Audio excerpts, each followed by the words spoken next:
The Yogi Who Defied Death, a tale of Swami Keshwanand.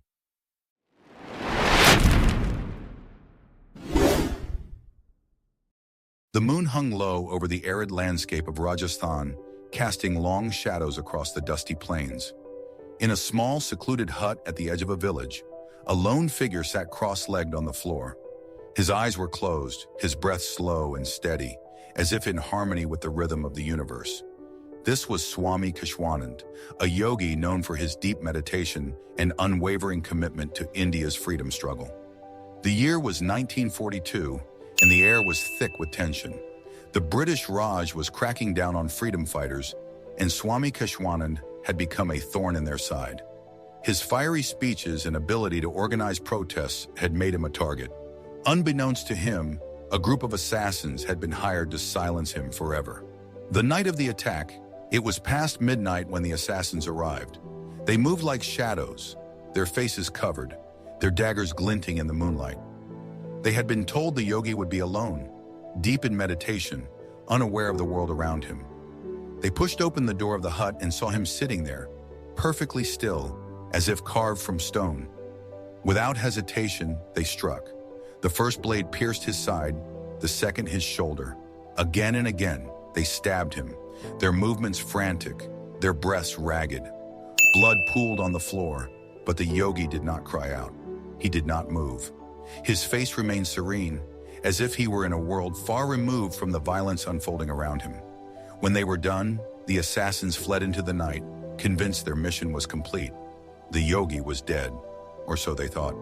The miracle at dawn. The next morning, a group of villagers arrived at the hut, drawn by an unshakable feeling of unease. They found Swami Keshwanand exactly as the assassins had left him, still seated in meditation, his body covered in wounds. But to their astonishment, he was alive. His breath was slow and deliberate, his skin cooled to the touch. The blood had dried, and the wounds, though deep, showed no signs of infection or decay. It was as if time itself had slowed around him. When he finally opened his eyes, the villagers gasped. His gaze was calm, his voice steady. "Do not fear," he said. "The body is but a vessel. The soul is eternal." The power of yoga. Swami Keshwanand explained that during the attack, he had entered a state of samadhi, a deep meditative trance where the mind and body become one with the universal consciousness. Through his mastery of pranayama, yogic breath control, he had slowed his heartbeat and reduced his bodily functions to a near standstill. This had prevented him from bleeding to death and allowed his body to begin healing even as he meditated. Word of the miracle spread like wildfire. People came from far and wide to see the yogi who had cheated death. Doctors examined him, baffled by his recovery. They confirmed that his wounds were healing at an extraordinary rate, defying all medical explanation. A life of service.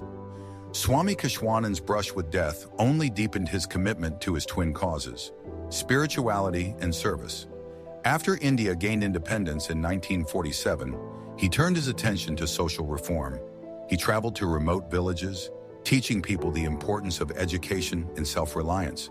He established schools and ashrams, ensuring that even the poorest had access to knowledge and spiritual guidance. Despite his growing fame, he remained humble. When asked about the assassination attempt, he would simply smile and say, "The body is temporary. What matters is the work we do for others and the light we bring into the world." The legacy of a yogi, Swami Keshwanand's life, was a testament to the power of yoga and the resilience of the human spirit. His ability to survive the assassination attempt became a symbol of hope for countless people, proving that the mind and spirit could transcend even the most dire circumstances. To this day, his story is told in the villages of Rajasthan, not as a tale of miracles, but as a reminder of the extraordinary potential within each of us. Swami Keshwanand's life reminds us that true strength lies not in the body, but in the spirit, and that even in the face of death, a yogi's soul remains unbroken.